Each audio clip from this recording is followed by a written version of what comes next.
Okay. So recording is on. Okay, then welcome to this panel on globalization and network at the GLO Global Conference on December 1 to 3rd. So my name is Alexander Kritikos. I'm a research director at the German Institute for Economic Research, and I'm having the really great pleasure to chair this fantastic panel in the coming 2 hours. And on the panel we have 5 excellent persons who have 2 things in common, if I may say this in advance. First, you all did really great research. And secondly, and this is what can be really rarely found, is you also got heavily involved into policy advice and policy making. And I think this kind of combination is, at least for me, an important role model for economists. Mixing these 2 things and finding this combination, this excellent quality, is something which is really rarely existing. And we can start thanking with Klaus, who has asked all of you to come to this panel. And with that, having, so to say, this full power of scientists at this panel who also do excellent policy advice. So what can you expect for the next 2 hours? I will shortly introduce the 5 panelists, and then you will have time for a short introduction of your thesis, of your thinking on this really huge topic. And then we have a discussion for the rest of the time between you and with questions from my side, questions from also in between you, if you like, and questions also from the audience. So who are the 5 panelists at this panel? Let's start with Reinhilde Voigelas. Reinhilde, you are a professor at KU Leuven at Belgium, at the Department of Management, Strategy and Innovation. And basically, that is also what you are famous for, your research on innovation and research. You are also a senior fellow at Bruegel, and you were advisor in many commissions, among them for the European Commission and many other institutions on innovation and research, so to say, the topics which you are standing for. Welcome, Reinhilde. Then secondly, we have Sergei Guriev. You are currently at Sciences Po.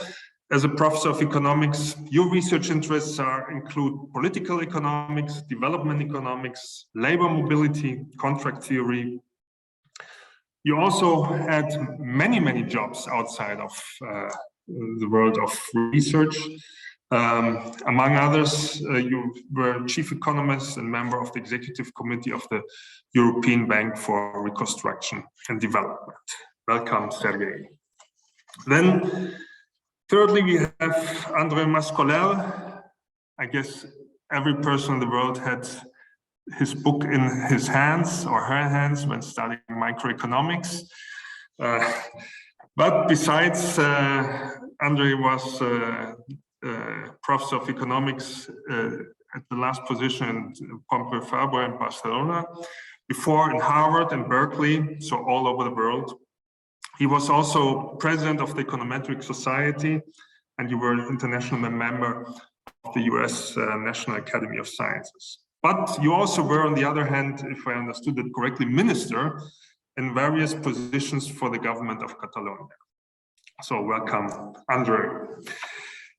Then we have Jonathan. Jonathan is Jonathan Portes, who is a professor of economics and public policy at King's College in London. Your expertise covers a wide range of economic and social policy issues, including macroeconomics, fiscal policy, immigration, labor markets, skills, poverty, and last but not least, and I'm not sure whether you're happy about it, the Brexit. And you did also a lot of research on the consequences of Brexit. But you also have another life. You had various senior positions within the UK government. Among others, you were the chief economist at the UK Cabinet Office. So welcome, Jonathan Porter. And last but not least, we have Klaus. Klaus, and most importantly, not today, but tomorrow is the Jubilee. So it's a little early, but we... no, it's today. Sorry, it's today. It's today. It's even today. I thought it's December 3rd. No, then even better, even better. So it's today. First of all, then really congratulations to you. Happy birthday and many, many, many more years. We hope for you and we give you, and we hope that you will inspire all of us for another minimum 50 to 70 years from now on. So, but you created a new format and we are really impressed that you are basically the man of the 3 days and nights, taking part in this conference for 3 times 24 hours, which is really a fantastic thing. Having created this new format. Among others, you are the GLO president, this new, not so new format anymore. How long does it exist already? It's 5 years. 5 years. Former program director of CEPR, the founding director of ECET, and from my personal perspective, most importantly, the past president of DAW, the German Institute for Economic Research, where I had the great pleasure to work with you a couple of years, more than 10 years ago. Klaus, you care about positive sides of globalization and evidence-based policy making. I would say this is what you stand for, what you live for. And you always plead for an active role of scientists in the society. And now for today, Klaus says that the dramatic global challenges request close collaborations between scientists around the world and those interested in evidence-based policymaking, supporting welfare. So he has put together this fantastic panel, and he gave us a challenging question, and this is what will guide us through this panel. Namely, how do we see the future path of globalization? How do we see the role of networking? How do we see the contribution of the scientific community to globalization and networking? What can we do ourselves to further this important future path? And this is, so to say, the leading question for today. And I would like to start now and invite you with to pose your initial positions, your thesis, your suggestions, and I would like to start with Andreu to introduce your thoughts on Klaus's main questions. Andreu, you have the floor. Thank you very much. I'm glad to be here. Congratulations to Klaus on his jubilee, and please, Klaus, do not take it too seriously and keep as active as of now. We need you. Very quickly, 5 minutes introduction, I'll read. In the last decade, we have seen forces pushing towards deglobalization. I don't have the expertise to comment on quantitative significance of the consequences of these forces, but allow me to speculate on qualitative aspects.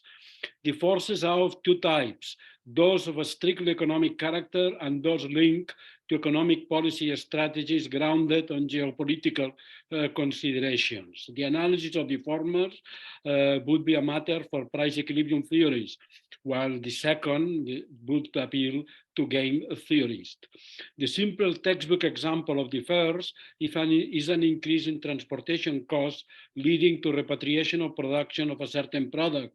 Of course, the general equilibrium theories would point out that this is a partial equilibrium analysis and that it does not quite settle the matter. After all, it could happen that once all the general equilibrium ramifications are taken into account, the production of bulky and heavy products are brought home, while the production of small and light products is moved overseas. Be as it may, all this is normal economic functioning at work. Moves in prices have those effects. For another example, consider the effects of time delivery becoming uncertain. Again, the use of economic calculus will determine if the adaptation is repatriating of production or perhaps stockpiling sufficient reserve. It is quite a different matter where we enter the realm of geopolitics. Now, what may push in the direction of deglobalization is the desire to restrict trade, or more generally economic relations, as a means to gain bargaining power in anticipation of, hopefully, the eventual settlement of a serious conflict. It is what we see in relation to the different measures taken with respect to Iran, Russia, or China. I have no general theory for that, but let me comment on three varieties of measures that have been either practiced or proposed.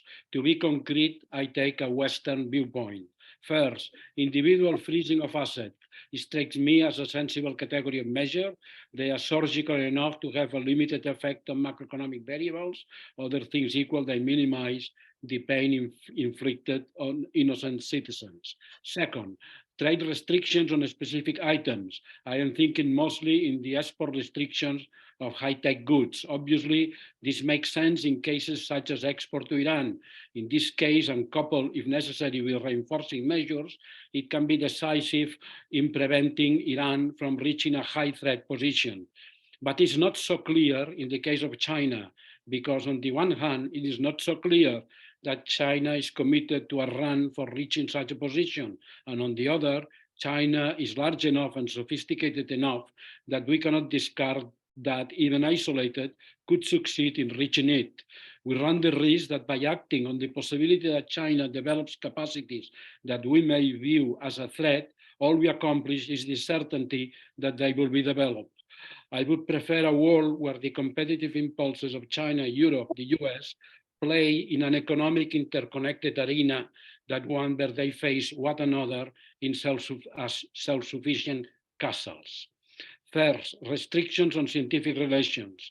I'm extremely skeptical on the use or the effectiveness of measures of this sort. I admit to a personal prejudice. I grew and got my university degrees in Franco's Spain. I did respect the position of those non-Spanish scientists, including some economists I admire, that will not set foot on principle in Franco's Spain. But on the one hand, this did not make a dent on the solidity of the dictatorship. I, and many like me, did not need encouragement to be militantly anti-Franco.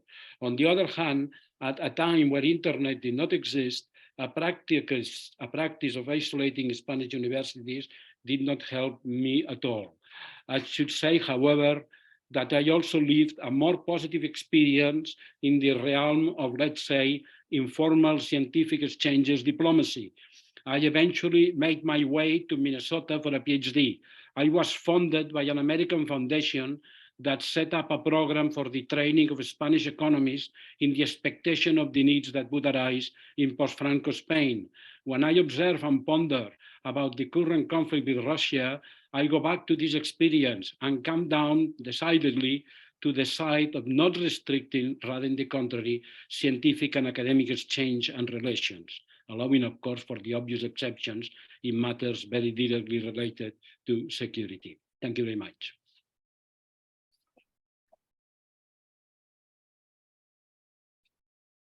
Thank you, Andrew. May I ask you one more question? You mentioned at the beginning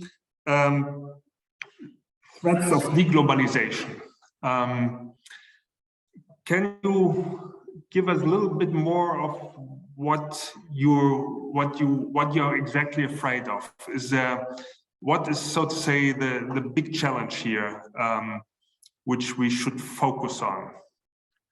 Well, I think globalization, I say there are two aspects. If I speak of the strictly economic aspect, globalization is has a dimension of economic efficiency.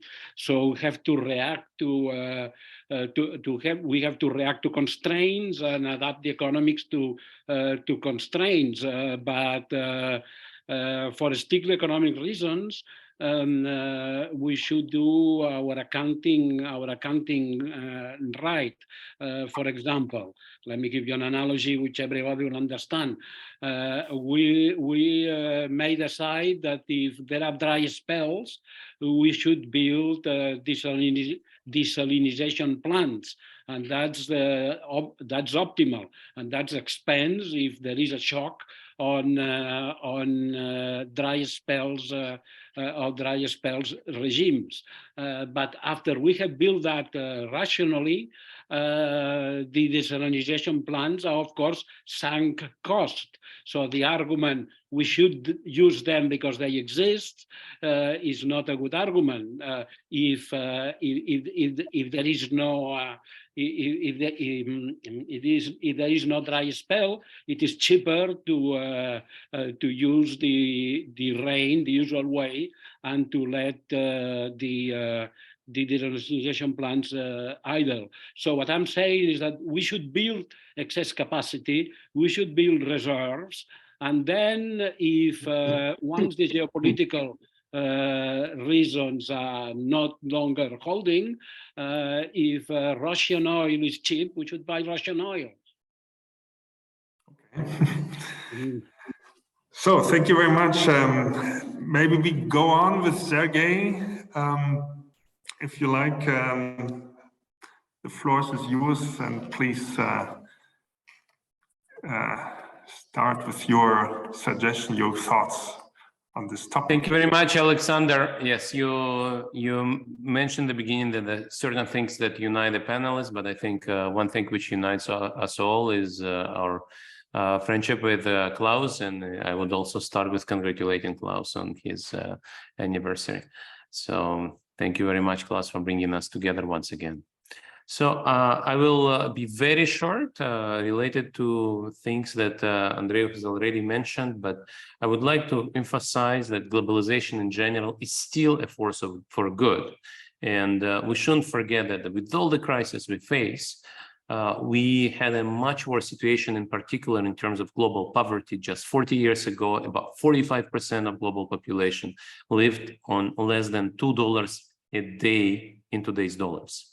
Today, this number is in the range of 10%. This is a very important change, and much of that can be traced back to the impact of globalization on rising incomes in various emerging markets.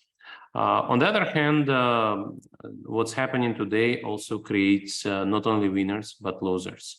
And here I would say it's not only globalization, but also technological progress. These things are sometimes discussed separately, but these are the same, these are things which reinforce each other. So these are part of the same trend. When globalization progresses, market size increases. And so that creates much stronger incentives for technological innovation. When you create a new technology, and I'm sure Ranhele was going to talk about this, technological innovation accelerates because you have stronger incentives to produce a new technology which will cater to a much bigger market. On the other hand, technological innovation itself promotes globalization through reducing barriers to exchange of goods, services, ideas, people. And so these things are therefore reinforcing each other. Now, that said, these processes create winners and losers. And if we don't support those people who suffer from globalization, we may face a backlash against globalization. And this is something that now is more or less documented in various empirical studies, that the recent rise of populism was partially driven by those trends of globalization and technological progress, which created various losers, especially in the lower middle class and advanced economies, and that created support, fertile ground for populism. Now, the same thing I would say is true for the rise of autocrats, and this is both populism and autocracies are probably the most important parts of my research agenda now. When we talk about new kinds of autocrats, globalization is something that these people use. If you think about autocrats of old style, some of them are still around today, like Syrian dictator or North Korean dictator. These people are living pretty much in autarky, especially North Korea. Today's autocrats are much more astute, much cleverer. They use globalization. They know that globalization can actually help them to bring new technology, capital, and provide a convincing narrative to their voters. These people even have elections, so they don't have not just citizens, but also voters. So that this is a normal country, it's not isolated, and so on. And I'm not talking about Putin's Russia today, but Putin's Russia before the war was a bit like this. It was a country well integrated into global economy. The very fact that it's suffering now from deglobalization shows how much dependent it was on imports from the West. So in that sense, this is also something that we need to think about, because globalization and interdependence it creates actually may help the rise of autocracies. And in our book, The Spin Dictators, together with political scientist Daniel Treisman, we actually talk about how the West should stand up to those new dictators who pretend to be Democrats, who use open borders, and therefore instrumentalize and weaponize globalization. Today, we also see how both China and Russia, but mostly China now, of course, uses these interdependencies for economic coercion. And they rely on this idea that since we depend on you, but you also depend on us, you should also follow our interests, at least to some extent. And that's, unfortunately, we have this discussion about deglobalization. Andreus already mentioned that we may probably see some retreat in terms of globalization and moving to friend-shoring in some strategic sectors, so that security interests of democratic countries are protected. And we know that globalization is great for efficiency and generates gains, but we also see how wars are costly. And in that sense, if some friend-shoring can reduce the incentives for dictators to go to war, that may also generate substantial gains. And this is where, since our session is globalization and networks really matter. We saw how supply chain networks matter during COVID, and we are seeing now, right now, as they matter in terms of producing advanced semiconductors, producing advanced equipment, including military equipment. And so in that sense, networks really matter. And now your last question was how scientific community matters.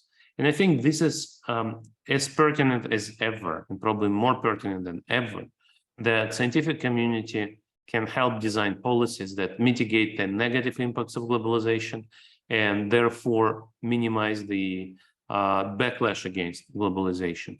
And I think in the last, say, 10 years, we've seen a lot of impact of research in social sciences in how we address the issues of rising populism and rising autocracy.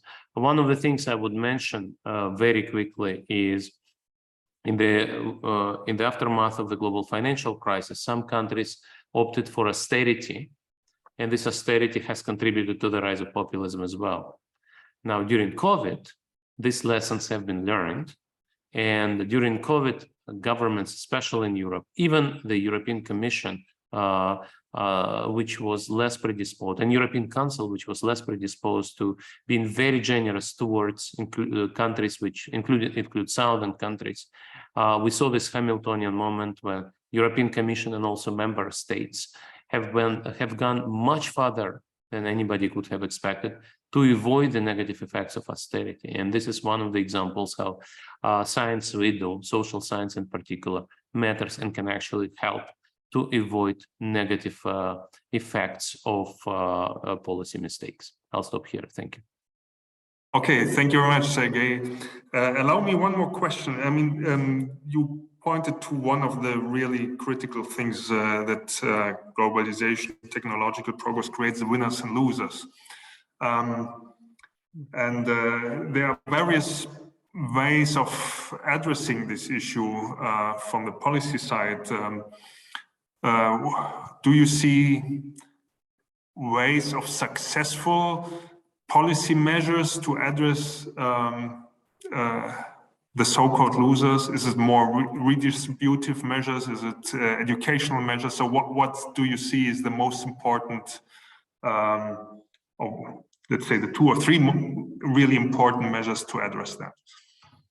Alexander, it's obvious that we read the same books and we write the same books. And so it's not surprising that when you ask a question, you already provide an answer. So yes, redistribution, social safety nets, equality of opportunity, which of course includes mobility and education, access to education, access to healthcare. These things are extremely important.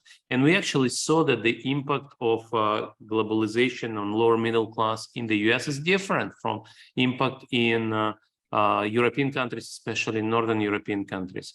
If you're a coal miner who loses a job in the US, you also lose a health insurance. Well, at least before Obamacare. And your kids have no access to good schools. In Sweden, you still have access to good schools and good healthcare, and it's still free. And so these are the things which matter. And of course, lifelong learning, active labor market policies, all these things that we've been talking about. But before the global financial crisis, I would say that economists didn't insist enough and policymakers didn't want to hear that as well.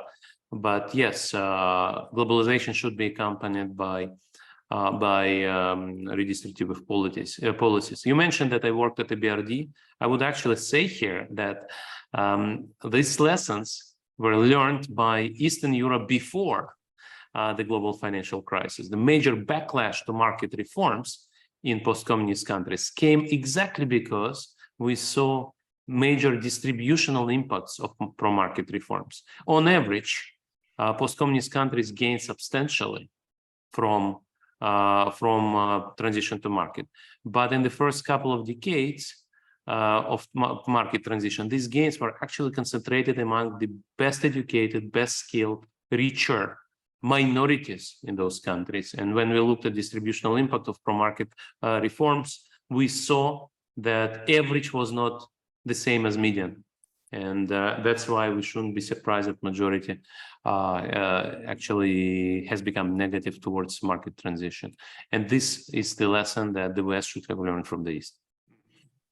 Okay, thank you very much. Reinhilde, I think it's best fit now, as Sergei mentioned already. So if you join us with your thoughts. Yeah, thanks a lot. First of all, it's a great honor for me here to be with all these great minds here. So thanks, Klaus, for making this happen. I would like to focus on cross-border global science and research that I mentioned here. That comes very naturally, that global dimension for science and innovation. So we know the importance of the international mobility of talents, of scholars. Well, Andreu gave a good example and is a good example of that here. Also the international cooperation when we produce new ideas here, and also the international diffusion of these ideas and outputs, and further building on those improvements of innovations through global diffusion here. So the global dimension is so essential for the whole science and innovation machine here, and not just in producing any kind of output, but particularly producing the high quality breakthrough types of innovation here. We know that the international mobility includes a selection of the best talents that are internationally mobile. Again, Andreu was a good example of that here. And it's that selection of really high quality talents through international mobility that creates a win-win, both for the host environment who's receiving these talents here, but also even for the home countries here, particularly if these if there would be returnees and circular mobility here, these home territories would actually also benefit, and if not, then at least from staying connected here. So we do see a lot of win-win in that international mobility, particularly because of the high quality that's involved in international scholars. And also because all the international cooperative research ideas that are generated are way more likely, we know that also from our analysis, that these are way more likely to become the breakthroughs here. So not just average output, but really the breakthroughs that push the frontiers here, both in terms of science publications as well as of innovations, like if we look at the patent data here. So we really need that global innovations and global dimensions for the science and innovation machine. And I don't think that comes as a surprise here. So then the question, of course, is what are the challenges that we're facing in the future here? So we already had the COVID challenge, which led to a breakdown of a lot of global interactions here, but also a change in the mode of interactions here. The increased uptake of digital technologies here will also have implications on the way in which science and research and innovations are being created here, and also a change in work-life balance. So that was already a big shock to the global science and innovation system here.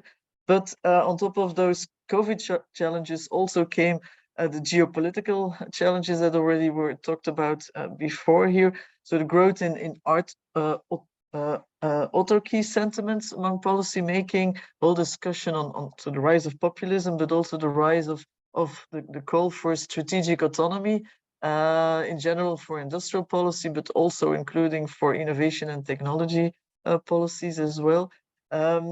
Also the geopolitical risks of decoupling, as already was discussed, so particularly the US-China decoupling, also the decoupling of Russia, and even within Europe, the decoupling of the UK will have very important implications for the global science and innovation machine here, particularly the US-China decoupling here, because before this, US-China was a very powerful, what I call very powerful G2 in science here, which was really driven by a very strong mobility of scholars, Chinese scholars moving to the US and contributing to high quality research and the top position of the US here, and China also benefiting from that mobility here by the returnees and returnees staying connected and continuing collaboration. So before this US-China couple was a very strong force for pushing the frontiers of science and of innovation here.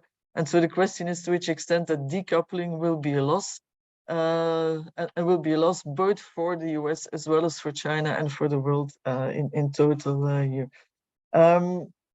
And all this actually, I think in a time when there are really looming important global societal challenges, climate change, of course, is one, but also dealing with pandemics. And all these will require global innovations and will require a global science and innovation machine here, and will require global innovation coordination here. So we, at the time when we really need these global innovations and we need global innovation coordination, the fact that we have these trends of decoupling and of breaking down of that global coordination is really coming at a big cost here. So what can we do as researchers to contribute? Well, first of all, I think as we are researchers ourselves, so we should really resist all this and still continue to collaborate internationally here and trying to break this circle here.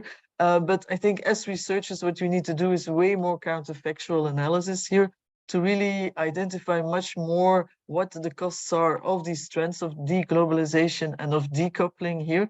Counterfactual analysis, but also including, so not only looking at the cost, but also to better understand what the costs of globalization are. So who are, like what was already said before, the winners and the losers here, and who wins on the short term, who wins in the long term, and who loses short term, long term. I think will be very important for us to better understand also what the arguments are or could be made by both the ones in favor and against here, and also trying to understand better how we can improve the diffusion of access to global innovations and know-how too, because that's also a very important part of the cost and benefits of globalization here, not only in the creation but also in who has access to these ideas as well here.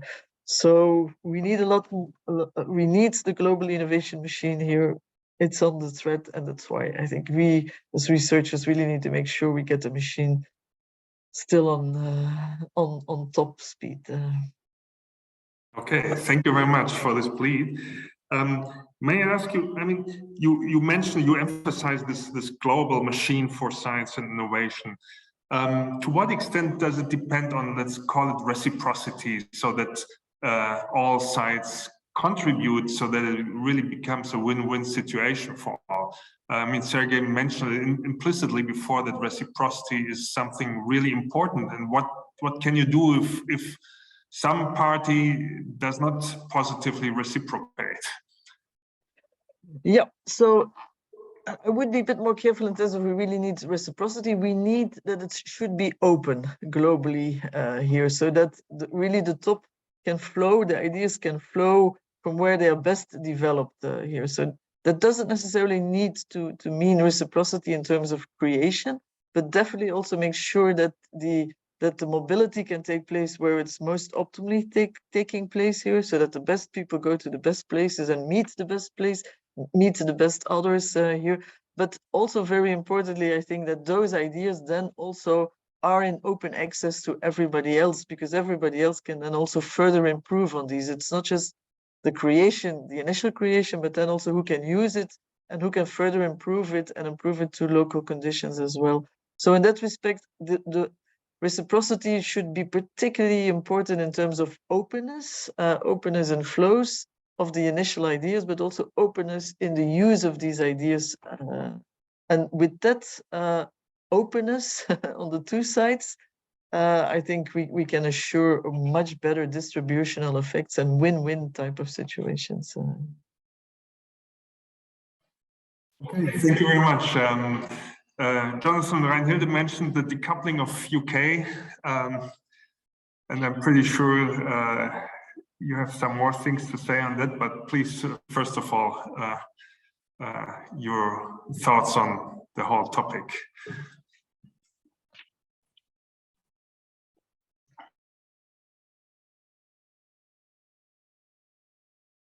We can't hear you. 1 minute. That's better. Apologies, my screen froze. Thank you. Thank you for the kind introduction. Thank you, Klaus, very much for inviting me on this distinguished panel. And once again, happy birthday and congratulations on your birthday. But most of all, I think congratulations on what you have achieved over the years for from my point of view, I would say, especially labor market, the economics of labor markets, and in particular, the economics of migration, where you have been not just an outstanding researcher, but perhaps even more importantly, absolutely crucial in building these global networks of researchers on especially labor markets and economics over labor markets and immigration over the last 20 or 30 years, and really have made a huge contribution to all of our knowledge and our careers. Congratulations and thanks again. So on globalization, I would say we can sort of think about different phases of globalization, and in some sense I think of globalization as the modern era of globalization is in some sense beginning in 1979. For us Brits, 1979 is very important in our consciousness. I was 13 when Margaret Thatcher was elected. But I think from the global point of view, of course, a far more significant event in the history of globalization was not Mrs. Thatcher coming to power, but rather Deng Xiaoping coming to power in China, which in some sense was a crucial turning point for the world economy for very obvious reasons. But I would also describe the sort of the period from 1979 to the financial crisis was in some sense the easy or benign bit of globalization. For most countries, it was about greater trade in goods, greater capital mobility, And while not without their issues, these were less problematic politically and socially than what followed.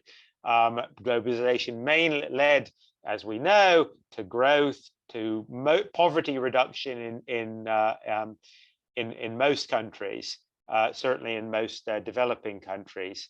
And then after the financial crisis, we have had this sort of interregnum between, as I would describe it, between 2008, 2020, when the interaction, and a number of the previous speakers have mentioned this, what I would describe as the interaction of some of the side effects of in developed economies, polarization, increased inequality in advanced economies, especially the US and the UK, increases in social exclusion, the interaction of those effects and bad economic policy, austerity in particular, again, as several people have mentioned, led to a political backlash against globalization, the growth of national populist forces in the extreme right, manifesting itself, as we know, in the US through Trump,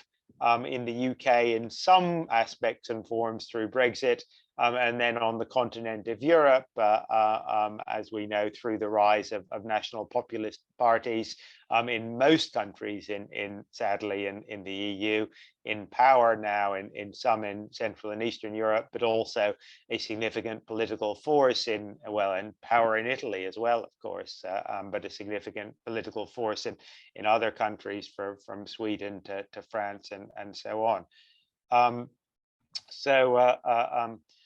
Where does this leave us now after COVID?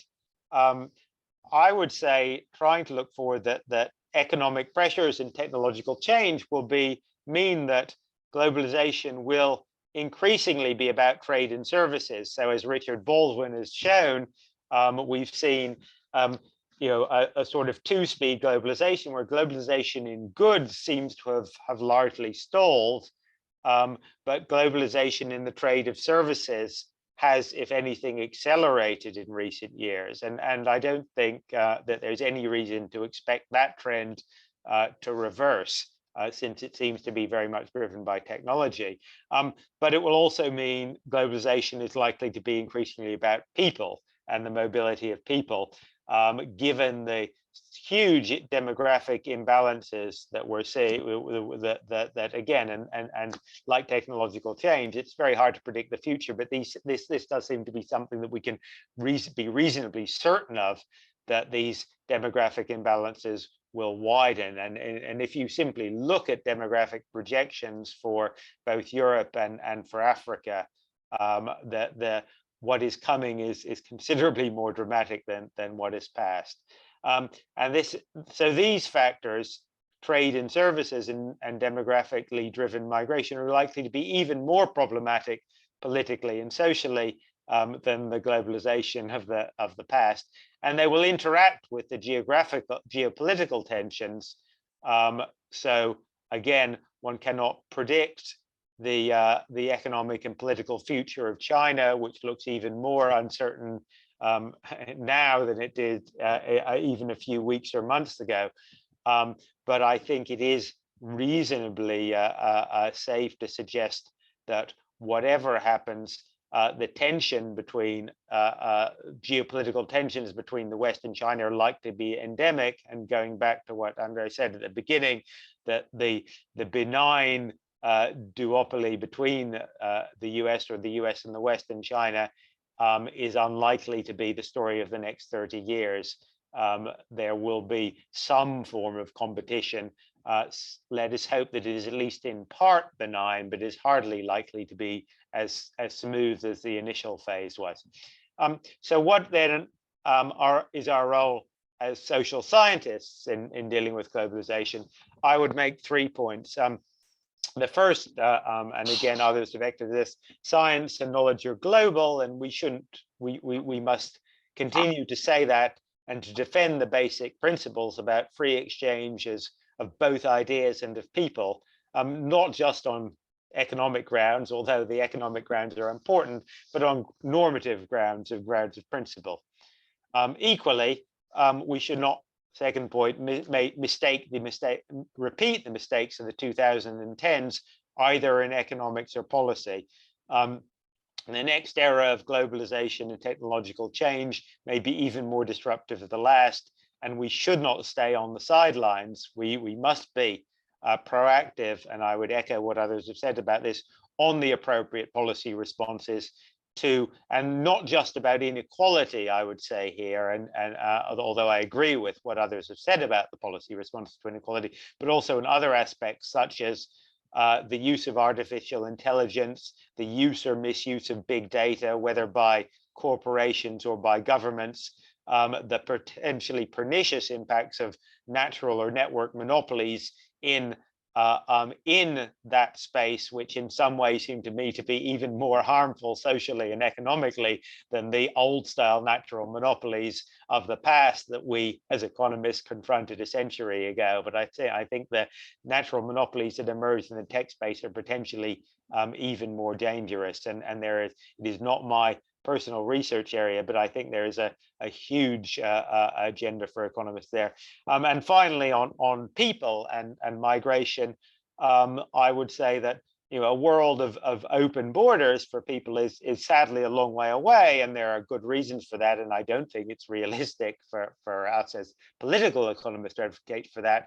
But equally, I don't think we should be neutral or objective about saying that more freedom is generally a good thing from the normative as well as the economic point of view. And while economists, for good reasons, will often say that strongly skill-biased migration policies are optimal for advanced economies, and there are good reasons for that, we also need to recognize that there are important normative implications of that, often left unsaid, and that at a personal level, there's an obvious problem for us in advocating for fewer restrictions on our own freedom movement without doing so for others. So I think we need, as I say, to balance the economic and normative considerations in thinking about what we argue and for what we advocate. And I'll stop there. Thank you. Thank you very much, Jonathan. One more question. You mentioned the mistakes of 2010. And you said, and others said that as well, and the current the pandemic crisis, the European Union and the Commission reacted differently.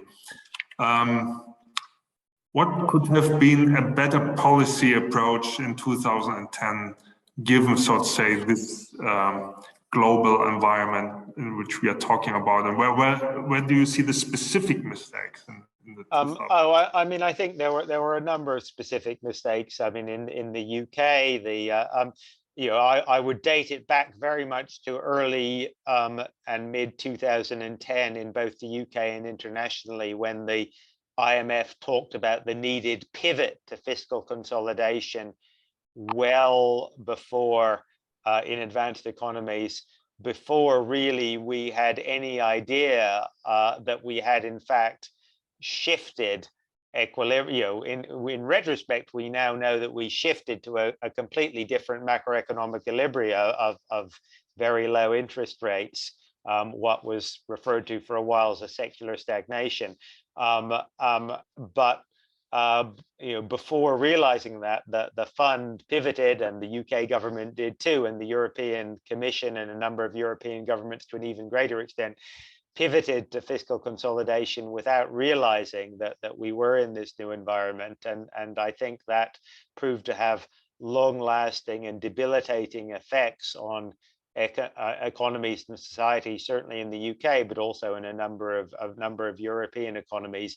And that in turn generated a degree of a political bad equilibrium in a number of these countries as well. And certainly, I think no doubt that in my own that was the key driver of where we are now, Brexit, but also a number of other associated political dysfunctions. Unfortunately, it's not just Brexit.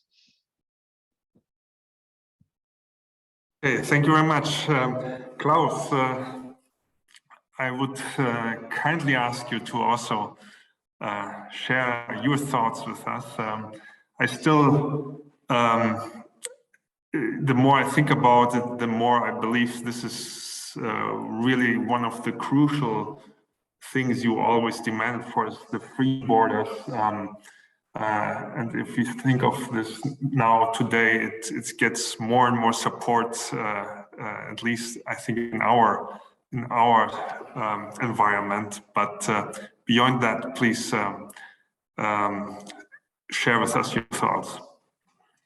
Yes, thank you very much, Alexander, and of course, thank you all of you for giving me the honor to discuss with you these very challenging and important points, which really have obsessed me. I mean, in a way, not only since a few decades, because I try to work for these issues, but also recently because things have become worse and worse. Not only just recently, but already, let's say, in the last decade or so.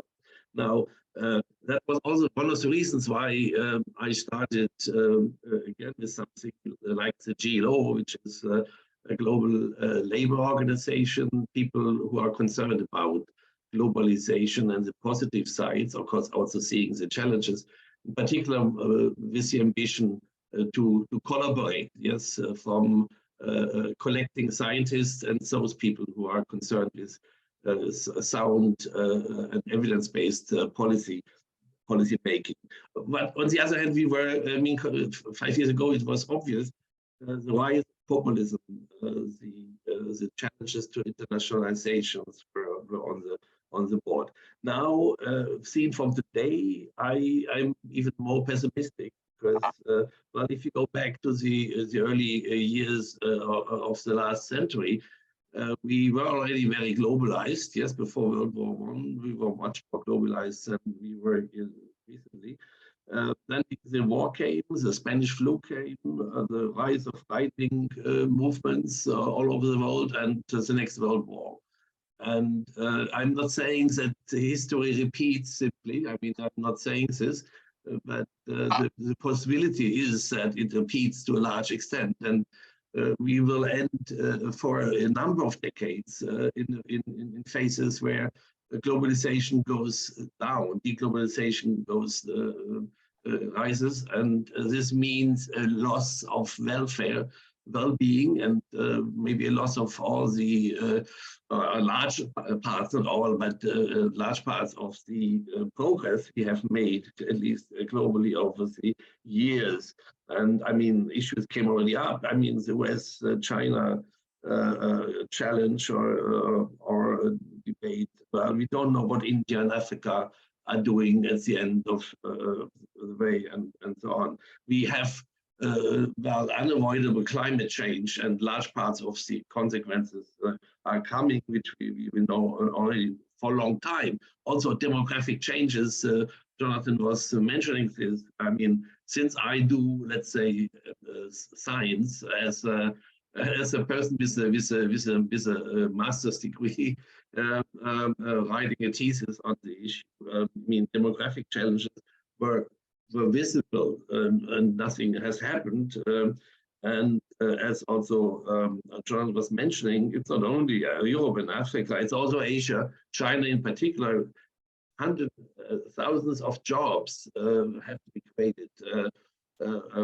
And it's not very clear, it can be created in Africa or in Asia, let's say. And on the other hand, we have these imbalances. China as a shrinking economy in terms of workers, and Europe, you know, on top. Now, this all means that there are challenges we have to look at. The promotion of international scientific cooperation was considered in the past to be the silver bullet of research policy.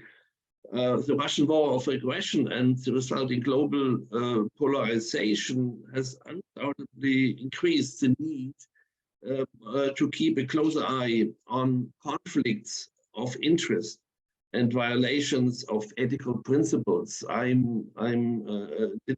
haven't thought that it would be so dramatic, but it is, in my view. Scientific diplomacy remains important and is needed. The central challenges of the world are of global nature. They can therefore only be successfully tackled through international cooperation. Economic mechanisms, the advantages of the division of labor, for instance, yes, favor globalization, and its power cannot be ignored in the long run. We can ignore, like normally we can have parties if you have no money, but it cannot go forever. So rationality has to come back to a certain extent at some time. Otherwise, the losses and challenges are too big. Now, science is also a public good. It has to be organized internationally. In the future, however, there will be even more scientific cooperation between the states of the new West. That would be my expectation. The hopes that the world will be globally open in infinite. I mean, if I'm a fan of open borders, as was mentioned, not only physically but also mentally. Yes, I mean, but reality is perhaps the political economy is perhaps different. The instruments of scientific cooperation remain unchanged. However, they will inevitably have a stronger regional focus and be more deeply politically anchored. Unfortunately, I would argue, the forthcoming more intense political regulations may cause conflicts of interest for scientists with the principle of independence of science. How much are we have to serve the political interests of our governments? Also, policymakers will have more guidelines for their scientific advisors. The international cooperation will continue to make a significant contribution to the quality of scientific advice, which is also an issue of importance for people like sitting around here. So this is at least my insight. So I'm maybe a little bit more pessimistic, as I realize you're more optimistic here around. Yes.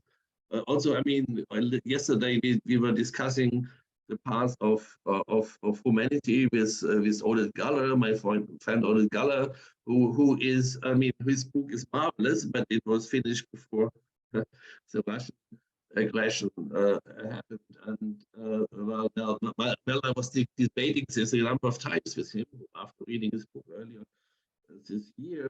I think he's slightly too optimistic, saying, well, humanity will at the end win.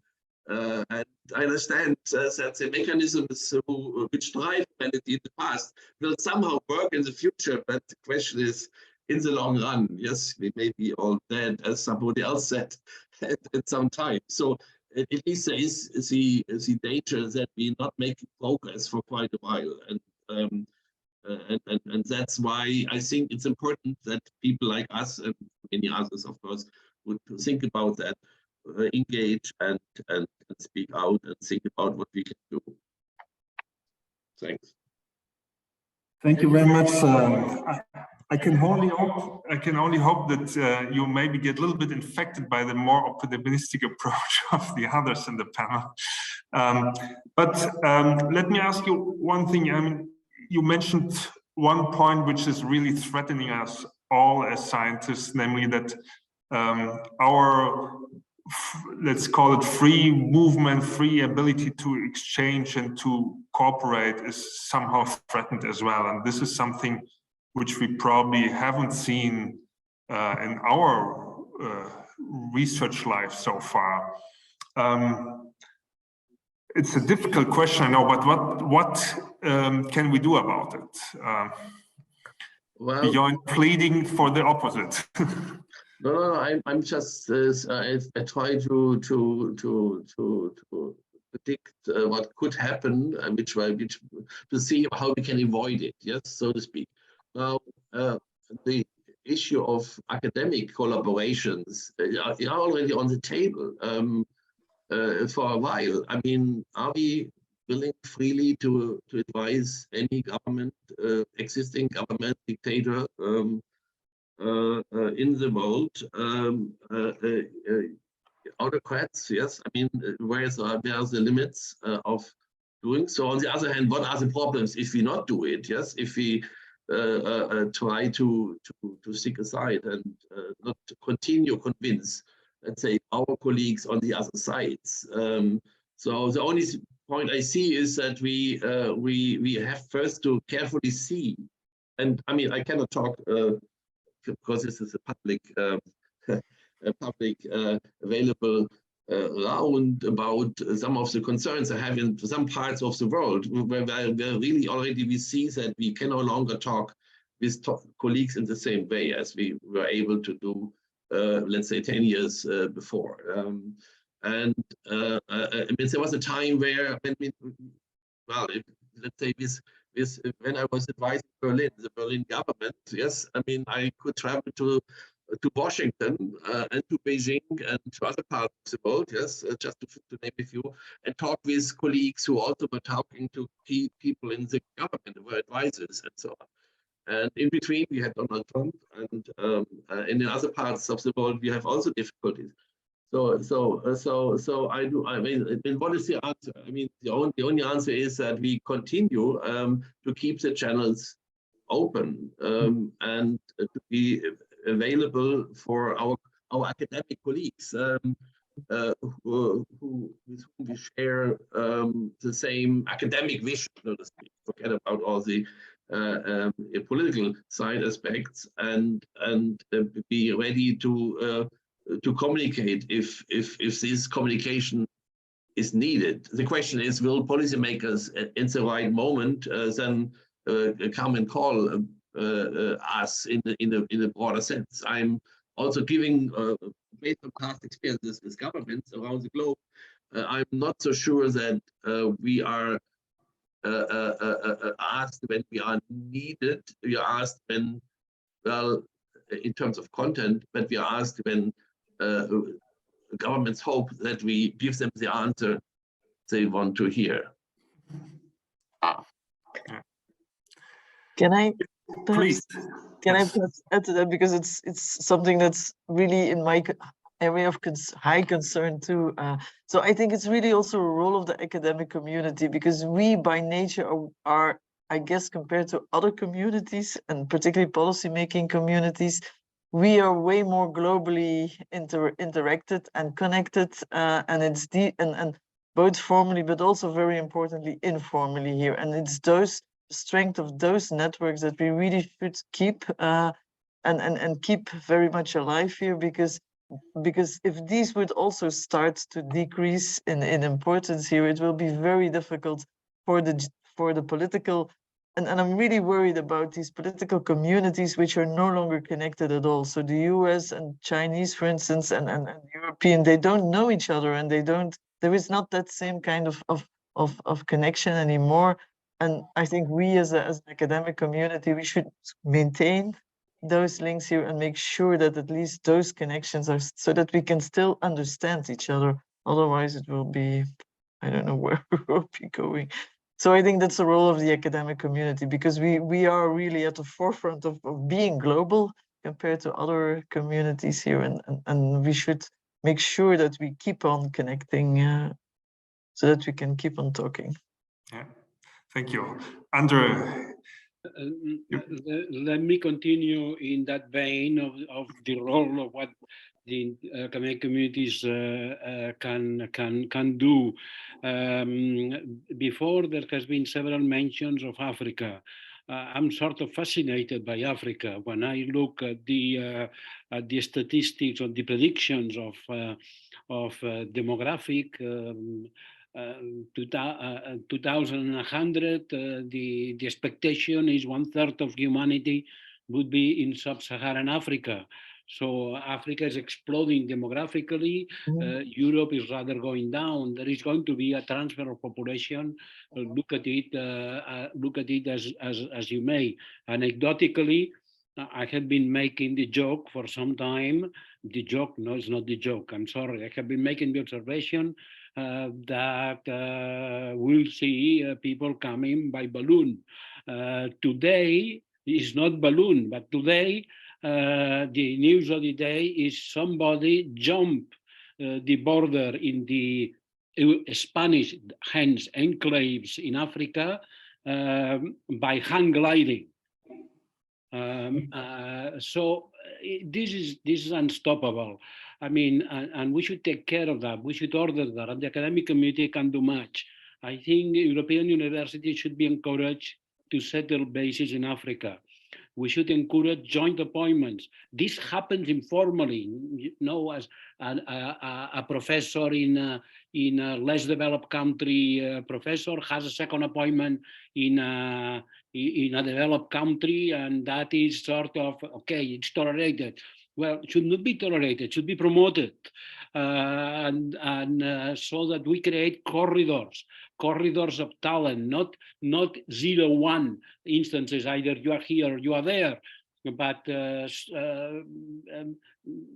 mean, substantial groups of people that go back and forth, and that have 1 feet in Africa, 1 feet in Europe, or 1 feet in Europe, 1 feet in Eastern Europe. I don't know, but things of that sort. And yes, the academic community is very well suited for that. On the other hand, there are I explain another small thing that made me quite sad recently, may still end up well, of the contrary direction. The last ERC starting grants are very interesting. As usual, the country that wins the most is Britain, is the UK, something like 80.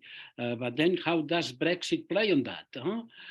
So the decision is that you can read is all these grants to people will hold.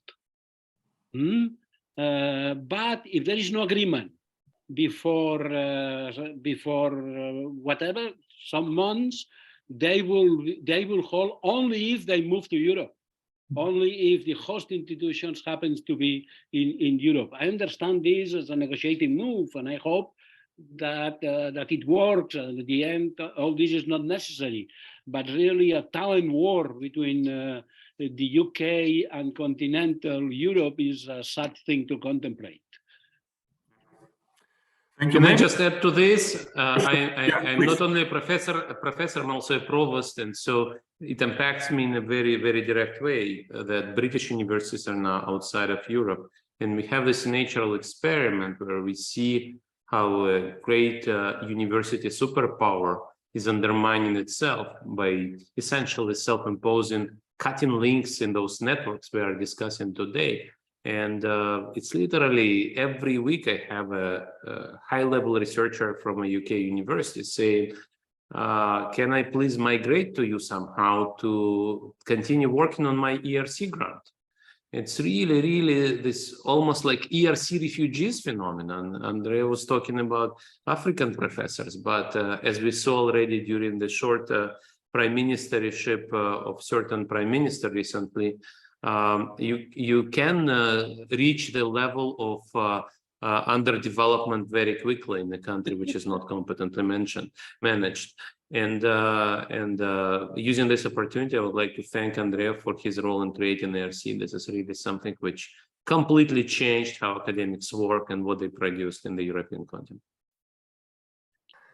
Thank you. Jonathan, do you like to react to these points in any way? Otherwise, I would like to ask a question in that direction.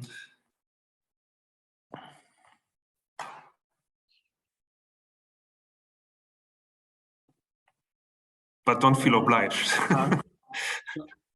To whom are you directing your question? To Jonathan, given that there is this, let's say, pressure given the Brexit on what's going on with the UK ERC grant holders. Apologies, my system is very slow, but I mean, I think the ERC issue is very unfortunate. It has affected a number of my colleagues, not me personally. I mean, I think we are hostage to the wider disintegration of the UK-EU relationship. which I think was a product to some extent of the Johnson era. I am still I'm still relatively optimistic that at some point, either under this government, which is, while it has many failings, is not interested in worsening the relationship with the EU. I think that the Sunak government would like, if it could, to move in a more positive direction. But we are ultimately hostage to the much bigger issues surrounding particularly Northern Ireland. And if those can be resolved, and as I said, I think at least in the medium term, if not under this government, then under the next government, which looks likely to be one of more moderate and reasonable disposition, that not only will the ERC and other aspects relating to scientific cooperation between the UK and the EU resolved, but more generally that we will be on a path back towards a more constructive relationship, which I think is one thing which is notable in the UK and is I think a positive development which will ultimately feed through into politics, is that the balance of UK voters who think that Brexit has had substantially negative effects on the UK in general and the UK economy in particular, which was very close to the referendum result, that is to say 50-50, for many years after the referendum, really up until well into the last year, has now swung decisively to the point where a substantial majority of Britons now think that Brexit was a mistake and that has been quite damaging. Now, I don't think that means that Brexit is likely to be reversed. We're not going to rejoin the EU anytime soon, but it does mean that the political pressures towards having a much more constructive relationship across the board are much stronger than they were even a few months ago. And as I say, I think that in turn is the key to unblocking the issues relating to the ERC and to scientific and research collaboration more generally.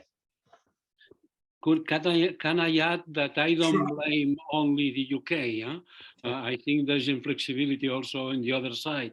And in this last result, there was also very disturbing that Switzerland was no longer in the roster. So disintegration seems to be happening. Yeah.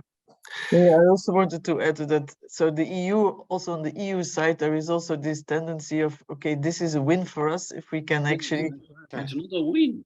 We have lost the best universities of Europe. Yeah. Yes, absolutely. Yeah. May I ask you one thing? I mean, Klaus mentioned or raised this point of various ways of cooperation, and there are many informal ways of cooperation between scientists and researchers. And I think looking back, when the European Commission started with the various instruments to more formalize these kinds of cooperation through Horizon Europe and Horizon 2020 and the previous and FP7, etc.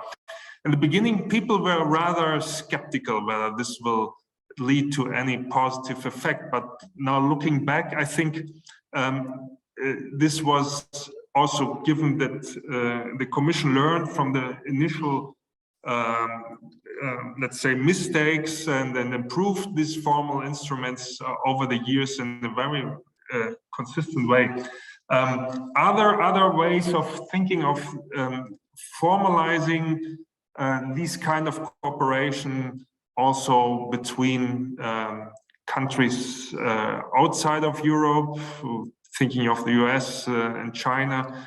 There are some, but is there a way, do you see a way of formalizing this also in these towards these countries? Well, can I perhaps, because it ties to something else I wanted to say. So also Klaus mentioned this tendency towards much more regionalization here, and like for Europe, that would mean actually much more intra-European connections that are favored with its own instruments here, and also related to that, the friend shoring here.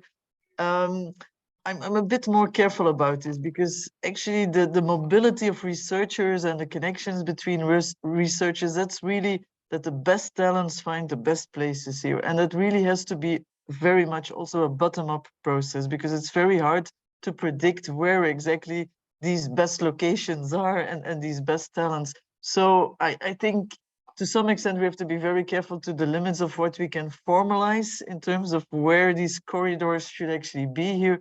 I think it's also very important that we always keep that open corridors and bottom-up corridors here, because all the informal connections that you mentioned are between informally the top people knowing who the top others are, where they want to go to, and that's really a very important driver of the long-term positive effects of this here.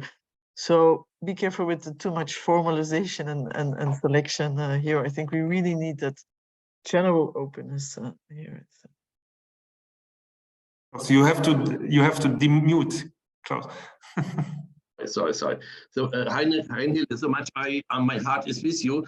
The point is the political constraints will force us to spend more resources, let's say, to help Eastern Europe, for instance. Yes, I'm not only talking about Ukraine, but the question is, we have maybe not invested enough to get Eastern Europe academically even more developed. Also, there was a time where, well, talking with Washington was a problem. Yes, for collaborations with Washington, but the transatlantic relationships are still something which I think politically, if we are not naive, have to look at and so on. Yes. So, well, wouldn't we not have to do more work with Vietnam? I mean, yes, just as an example, also this is also an autocratic country for many reasons. And Vietnam is a very interesting place, not only economically, also academically. It's playing a number of cards at the moment, which one has to see. So yeah. The question is, of course, the danger is that we get in a more global confrontation. Yes. Forget about Russia. At least academically, I mean, it's not relevant. I think Sergei will say yes. I mean, but when China is an issue, India is an issue, and so on. And well, Africa might have a huge potential, but where, I mean, even if we send many people to be professors also in Africa, I mean, that is certainly a good strategy, but I'm not sure that will be the next big step. On the other hand, if we do not win Africa, if there is this global competition and politically, then we have also in the long term a big problem. So regionalization to a certain extent, and we have also to focus with our resources. I mean, at the moment it looks like in all rounds there's endlessly money available. I mean, I'm maybe too German. Yes, I was also not so happy about our spending in the financial market crisis. I'm sure we don't agree all here on that point, but now we seem to have endlessly money, and the question is, for a while we have, yes, but there is a day where you see, well, the populations in Europe have to pay back, have to finance that. Yeah, true. Sergei, you like to add on this? No, I fully agree. I fully agree with Klaus. Yeah, nothing to add. Yeah, I just wanted to say, it's not that I'm saying we should only do the bottom up, so because there are also very much imperfections there, lots of bad dependencies. So we definitely also need a bit of top-down selection here, but it should be a good mix. Yes, the point is, can I just add one thing? It's so clear here. I mean, it would be better if it would work like Heinrich really proposes, in my view. It would be better that we are facing the constraints. And how can we tell our governments they should still allow us to talk with Russian scientists and whatever? I mean, that's why we need way more evidence base to know exactly the costs of any of the choices that we're making. Yeah. I would like to add one thing, which when Klaus was talking about Odette Galor's book, Odette just presented his book in Sciences Po 2 days ago, and we need to qualify his optimism, right? So when he is asked questions, is humanity's march of humanity will prevail and solve all these problems? He says yes in the long run, but he also gives an example of the Black Death. The humanity has survived Black Death. Well, Europe lost 1/3 or 40% of population, but that actually even led to innovation. So maybe we will survive climate transition by reducing the number of people on Earth. For Odette in the long run, it's also something like acceptable outcome. So he, of course, is more optimistic than that, but he also mentioned this. So unfortunately, in the long run, I'm also optimistic, but unfortunately, that doesn't mean that for all the people on the planet, it will be equally pleasant outcome if we don't solve certain crises we have. And in that sense, I think when we think about humans on average, we also need to think about individual humans, because what's good for humanity on average may not be good for everybody or even for majority. So in that sense, all the crises we are talking about, we should not forget about individuals and heterogeneity. Perhaps to add a bit on the pessimism side, I think with the climate change challenge, the long run may actually be very tricky. By the way, to the audience, if anybody of you would like to pose a question, please turn on the camera or just raise your hand. You're always welcome to ask questions. I would like to go to Jonathan.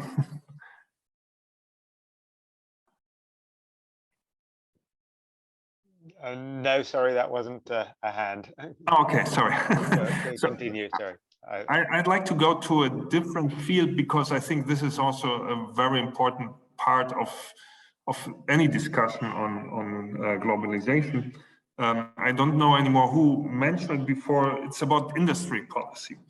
Industry policy can play so different roles. It starts from our previous Minister of Economics, who over one night thought he might create the perfect future industry policy against American giant companies by putting together a large French with a large German company, and that solves everything more or less. Pretty sure you all will see this as probably a rather old style industry policy. And given that very often industry policy is connected to, let's say, public interventions into markets and firms, I think it has received some negative connotation. But I personally believe that there are also very positive ways of industry policy, in particular when it's about innovation and public supportive innovation. I would like to ask all of you, what kind of industry policy from your point of view would be also helpful to address, to maybe reverse the trend which we are afraid of seeing currently? Do you want a cynical remark, perhaps? You can also make a cynical remark.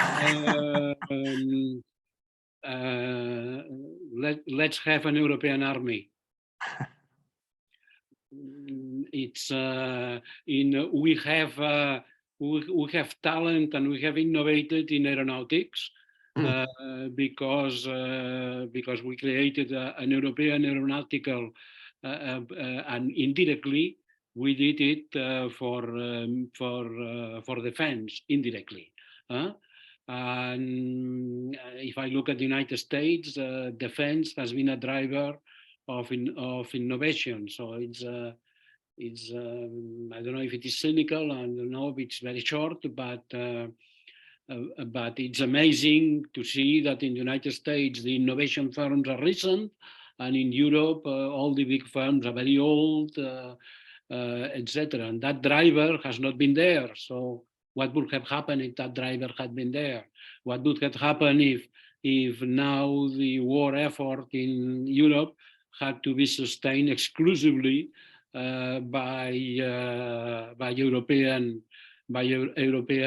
forces and European talent? Well, Andreu, as bad you as understand me. You understand what I mean.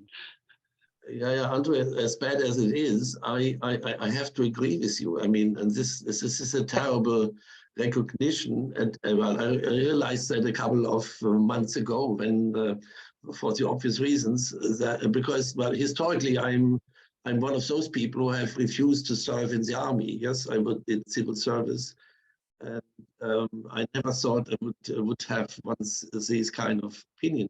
But this, I mean, we have no alternative in Europe than building up a European army. I mean, in a way, I mean, otherwise, well, the conflict we have in the East is not disappearing. We will, in my view, I mean, maybe, I hope I'm wrong, but we are running into an, let's say,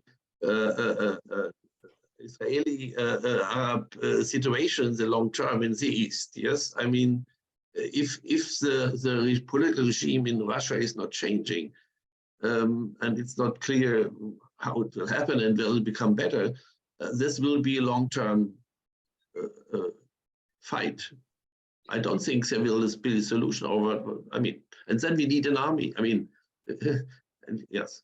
Let me balance what I have said to make it.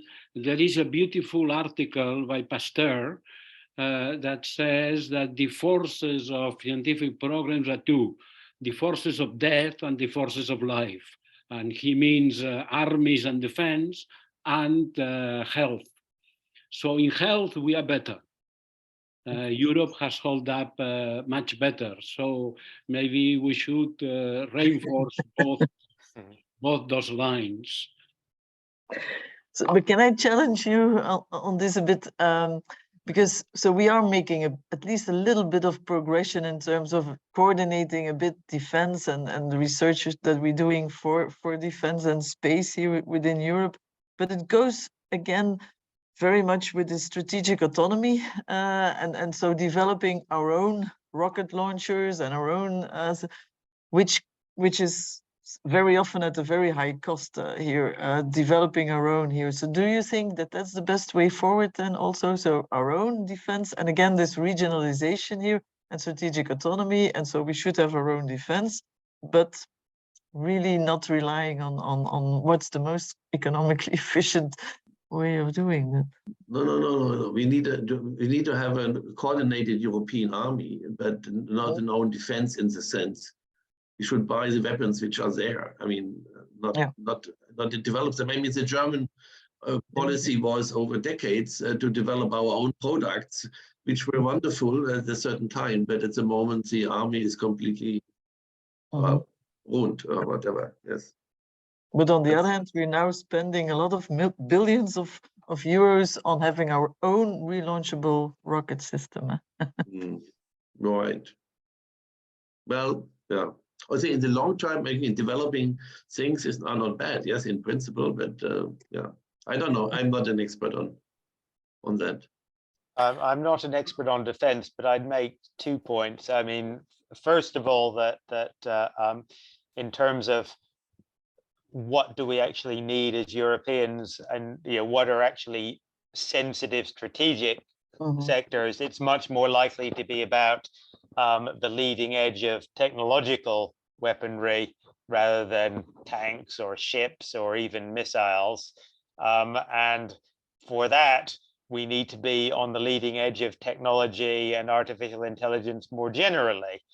So it comes back to this question, not of so much about defense, but what a European, whether you want to call it industrial policy or technological policy, that means that we do have new fast-growing tech companies that are on the technological edge. And I think if we have that, we would be, if we were on the leading edge in those respects for technology more generally, then the defensive aspects of it would come as a natural consequence rather than having to worry about it. The second, just more optimistic point, I would say, is just on a slightly more optimistic note, the horrible and destructive war in Russia's invasion of Ukraine has been obviously horrendous for Ukraine and pretty awful for Europe from an economic point of view. But from a strategic point of view, the very brutal bottom line is that we should be a lot less worried about Russia as a strategic threat in terms of invading us, than we were a year ago. A country which cannot invade, incredibly occupy a smaller, relatively country which has only developed its own defense mechanisms very recently, is not a threat to the continent of Europe. And this sort of image that some people had a year ago of Russia as being a middle-sized power, but with a superpower-sized army or defense capability, clearly just isn't true. But should we also look at the supply side aspect? I mean, manpower. Europe has a problem. I mean, if you look at it from the European point of view, which we do it because we're all based in Europe. In the middle term, we are lacking dramatically manpower, and so we have to invest in education and vocational training, and we have to attract people from other countries. But we do the opposite since many years. Yes, we close borders and so on. We do not have a regulated, quality-oriented labor immigration policy. And well, Africa is across the Mediterranean Sea.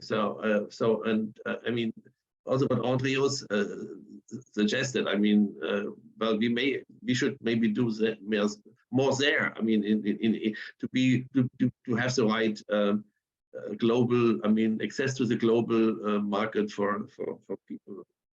But I don't see any strong initiative. The German government currently tries to again make a new step to have a more aggressive immigration policy. I'm not sure how far in practice come. But that's Europe looks like stuck also since many years. Yes. This was my question too, Klaus. Thanks for bringing it up. I wonder what the panel thinks about the undocumented migration within Europe at this point. The migration crisis of 2015 was 1 million people came to Europe from Northern Africa and other parts of the world. Whereas during current times, we have about 3 to 5 million Ukrainians in Europe. And this arguably did not present a problem for Europe. Of course, it was a problem, but it was managed. Whereas we have a rising migration from Africa, and it is presented as a crisis still up to this day, and walls are being built against this. So what is the difference between the two waves of migration? Is it only gender of the people, or is it something else? Well, Victoria, this is a great question, and I think there are several answers to this. And I've done research on the 2015-16 crisis. The part of the reason was this crisis affected political equilibrium in a much more intense way because it was very concentrated in time and very badly managed. And I think European policymakers have prepared for this. And this time around, they indeed processed much bigger numbers of refugees much quicker. The other thing is the status. Ukrainians have a special status in Europe, which was created actually after 2015. That's also one of the social science learning things where Ukrainians can actually work. And that's a very big difference, because if you want to integrate refugees, of course, giving them a possibility to work is important. You mentioned gender. This is huge indeed. With very few exceptions, Ukrainian men of working age cannot leave Ukraine because they are supposed to be ready to be mobilized for the army. So most of the refugees are women and children. And of course, after 2015, European population is much more predisposed to accept that, and there is much more empathy. And the populists would say in 2015, which was not true, that majority, and again, I've done research on this, Marine Le Pen would say 99% of Syrian refugees are men, which was not true, but again, more than half of refugees were men. In this case, around Ukrainian refugees, it's impossible to say. The other thing is a great empathy in the east of Europe, in Poland and Baltic states, which completely share the sentiment of Ukrainians against potential Russian invasion. These countries have lived next to Russia for many, many years, and they understand the stress. But I would also respond to your question when you said something else. You probably implied racism, and I think there is racism. I think we saw in the beginning of the war where journalists would actually say, look at Ukrainians, poor Ukrainians, they look like us. They're a bit like us. And you can think about this as a cultural affinity, but you can also see they look like us element there. And this is very unfortunate, but unfortunately, this is what it is. Sergei, now but do you see it as a solution? Like we have this as a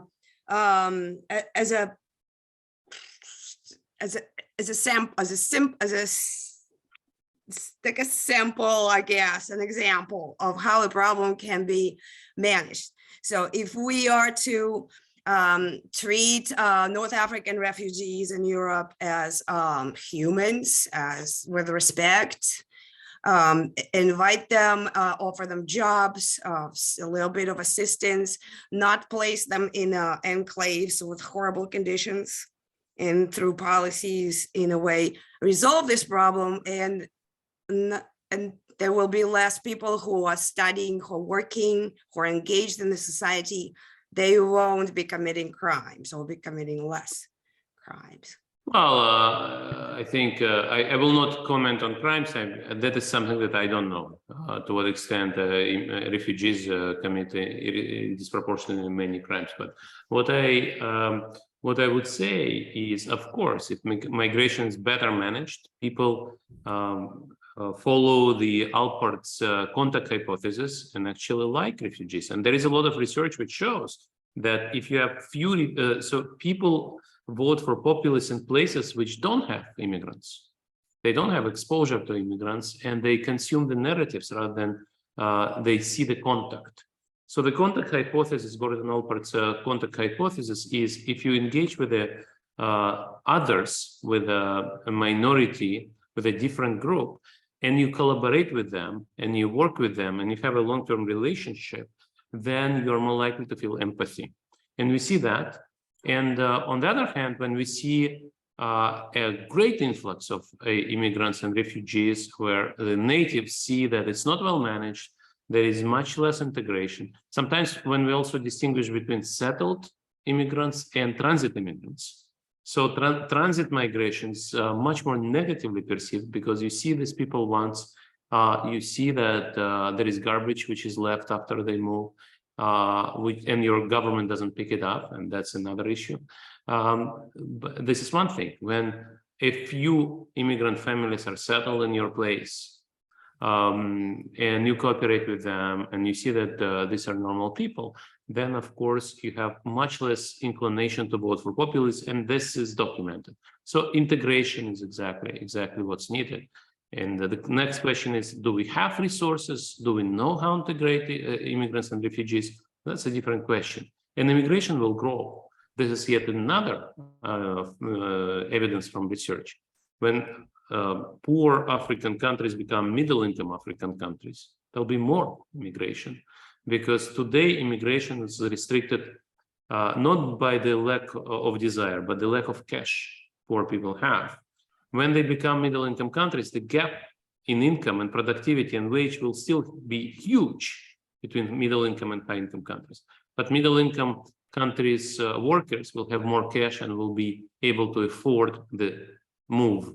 And so we'll actually live through a growing wave of immigrants from countries which are poor today.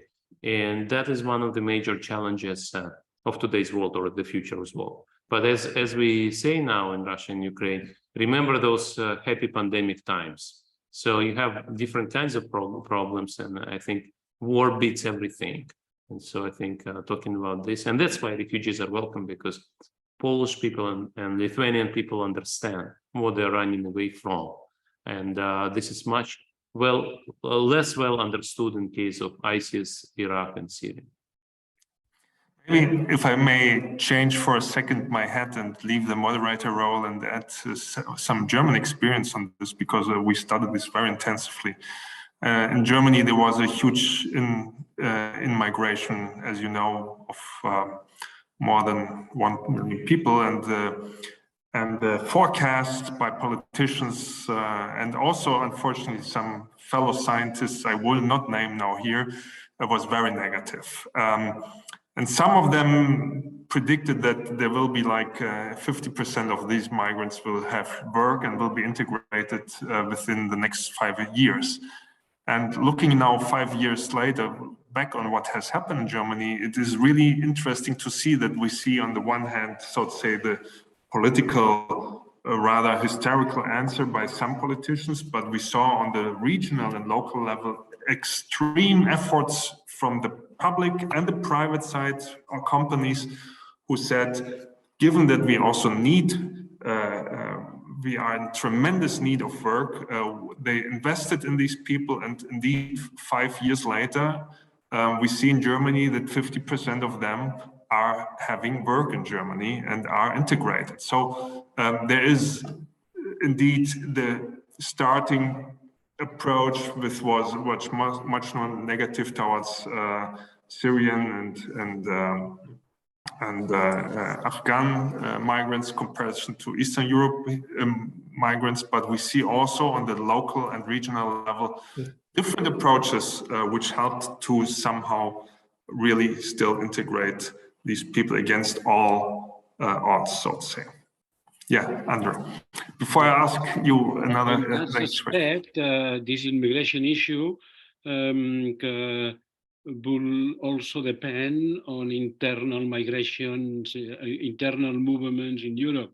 It is my sense, I'm not an empirical guy, so it is my sense that transparency of an European market is increasing, especially in the professions, and that mobility is or will increase. Consequence, I talk about my experience locally.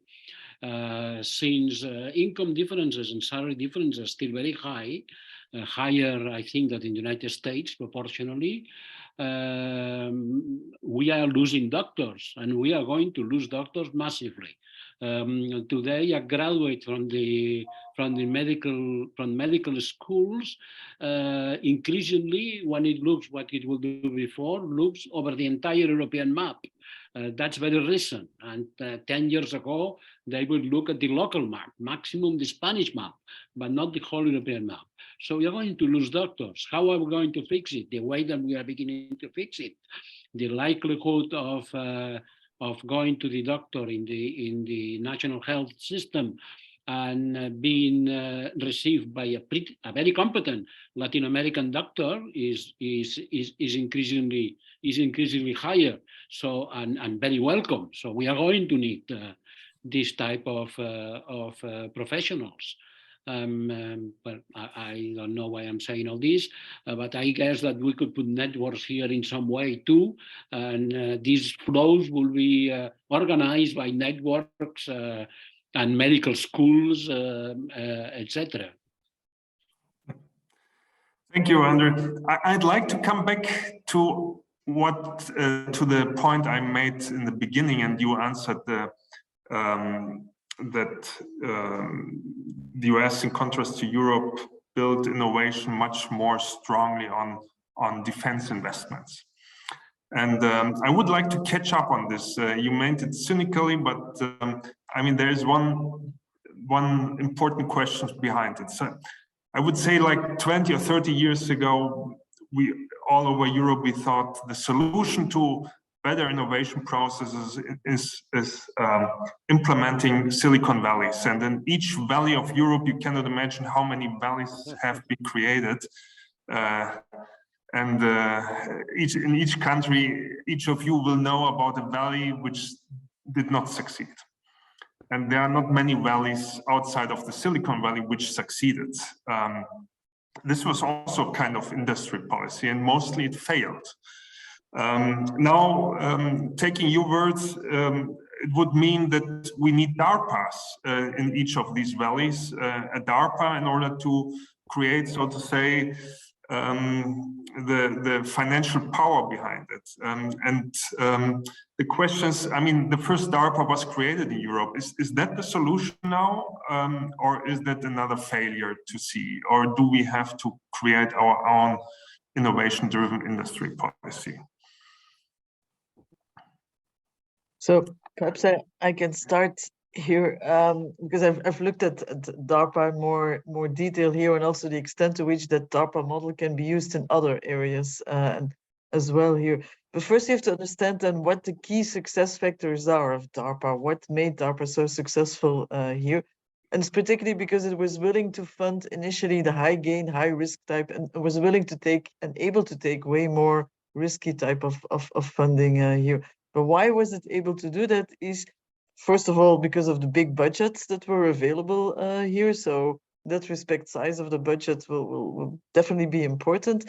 But also very importantly was that that it had also the people and the policy officers that were capable of really selecting these high gain, high risk proposals here and guiding them. And being able to recruit these kind of profiles requires way more flexibility in who you can recruit than being a policy officer in a bureaucratic system.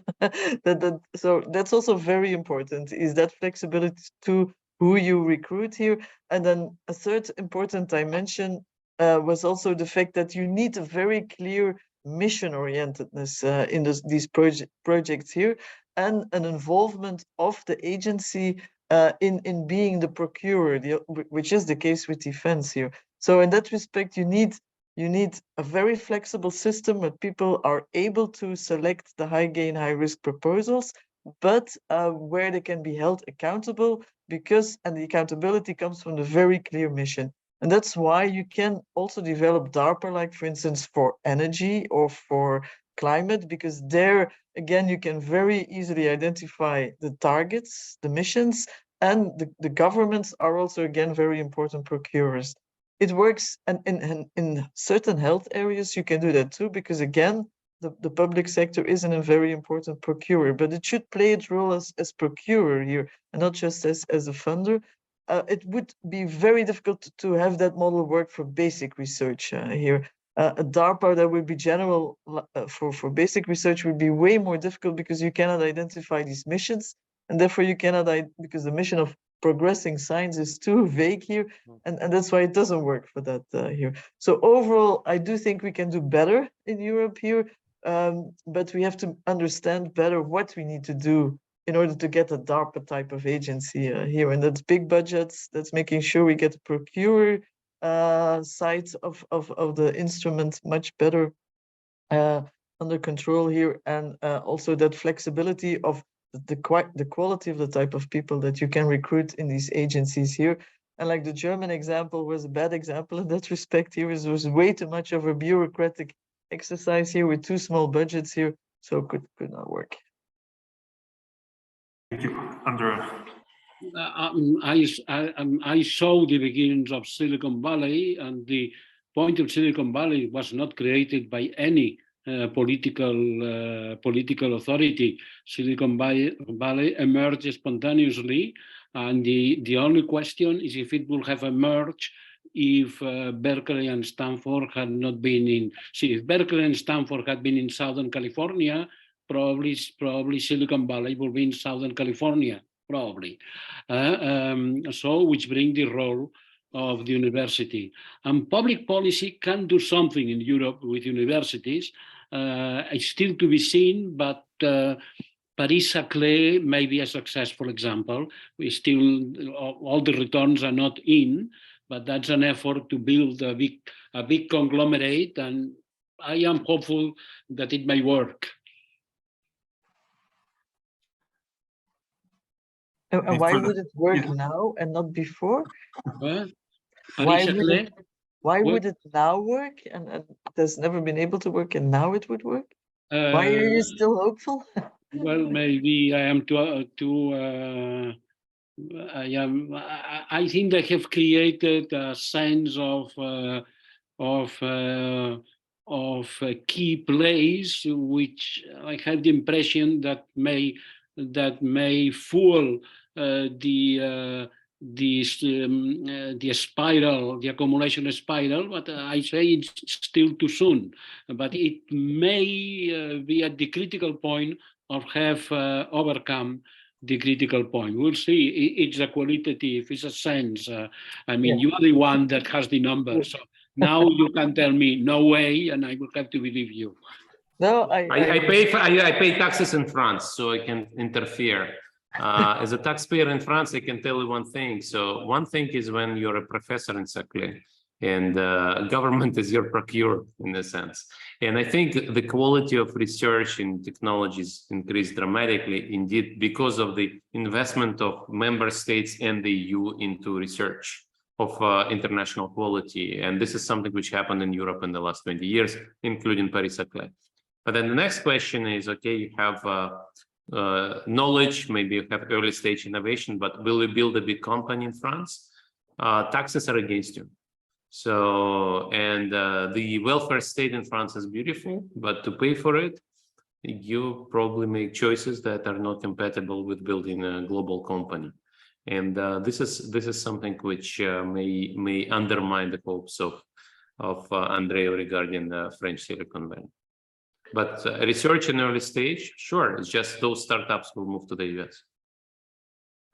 Well, an anecdote here is that decades ago, I was chairing a committee appointed by the Scientific Council of Germany in cooperation with the German Science Foundation to find out why some places in Europe have been so innovative and so have developed so widely. And so we were in various countries, in the UK, in Sweden, in France, and also in Spain, and we visited also Barcelona. I mean, looking at what you have done at that time, Andreu, there and so on. When we wrote a report and so on, but I don't see that the big ideas we brought back from that visit, how to develop places, were really taken up, and at least not in Germany. So the European, I mean, the European universities could play a much more powerful role around the globe. And I mean, particularly in Germany, in principle, we do not understand why, if you have no fees, why nobody comes to, I mean, why cannot we create powerful universities? I mean, we have good universities, even not doubting that, but it's not that what was happening. So the question is, I mean, I see a chance for university to play a big role, but I'm a little bit speechless that how, even if you know the lessons, yes, I mean, if you know what to do in practice, there are so many challenges to do it, and this is frustrating. I mean, we have to learn how we could do it differently. So Reinhilde, this is probably what you meant. I mean, it's not so easy as we may think. If it was easy, you would have done it, right? But so to give the example of Germany, like for the COVID, you had for the mRNA, you had CureVac, you had BioNTech. So it's not that the science wasn't there, right? But it's like what Sergei also was saying, then how to make sure that you then capture the value from that and innovations and on a global scale here, then you need. I mean, well, Chancellor Schröder at the time where we were advising him a long time ago, he wanted to create elite universities in, or one or two. I mean, it's difficult to create an elite university, yeah, but at the end we had lots of universities which are elites. All universities are now elite universities, and that's by definition wrong. I mean, in my view, I mean, so that's part of the problem. I mean, the idea was yeah, to create centers and so on is very important. Yeah, that's a good point. Yeah. As we are running towards the end, maybe I ask you for a final short statement. I think we should go back to one of Klaus's really crucial questions: the contribution of the scientific community to these global challenges. And I would kindly like to ask you for a final statement, your suggestion, your one-liner for what could the scientific community contribute to the current challenges. Who wants to start? Well, keep up the good work. I think in all the climate change issue, which is a global challenge, it has been a global community of scientists that has pushed the agenda. And with the pandemic, there has been much of that. So I think there should be a the global community should get more organized. For example, I believe that if we talk about international organization of science, it is better to have international organizations without intermediaries. Now we tend to have federations of national organizations.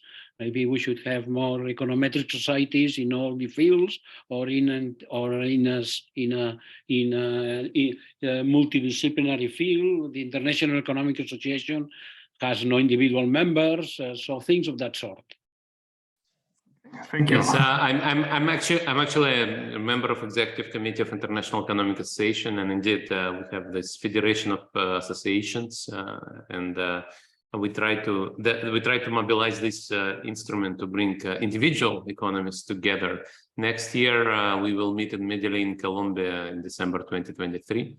So everybody, I think right now you can apply. Right now you can send a proposal for a session. Literally yesterday, I think, was a deadline, so I think we will still accept it. So I'm ready to meet you there, so I'll see you there. Yeah, me too. GLO is a member. GLO is a member association. GLO is a member. Yes, I signed on this. I voted for this. But answering Alexander's question, I think we're facing a major challenge of climate change, and are facing a major challenge of underdevelopment and poverty. And here in France, some people forget about the latter, and they say to solve the former, we need to go for degrowth, decroissance. GDP brings pollution. And this is where indeed scientists can do better, in the sense that we invest in technological progress, we provide incentives for technological progress. Green growth is not an abstraction, but the only solution that can combine our ability to address both development, income growth in poor countries, and the climate challenge. Because otherwise, we should remember that maybe people in France can afford degrowth, but people in sub-Saharan Africa can't. They need higher incomes, and this is something where scientists can do better. I second that completely, and we should be aware that the growth has a constituency in the sciences, also among economists, but in the sciences. And another little snippet of information: in the last synergy grants, there was a synergy grant for the degrowth community. It was not given by the it is the synergy grants. So I mean, scientists have a sort of sympathy for this argument that prices don't matter, is all thermodynamics. Yeah. So maybe in the same kind of spirit, I wanted to say a bit the same, in the sense of, I think as a scientific community, we should indeed continue to make sure that we can deliver the best that science can do in terms of outcomes and new ideas and new innovations, because those we definitely need, particularly for climate change here.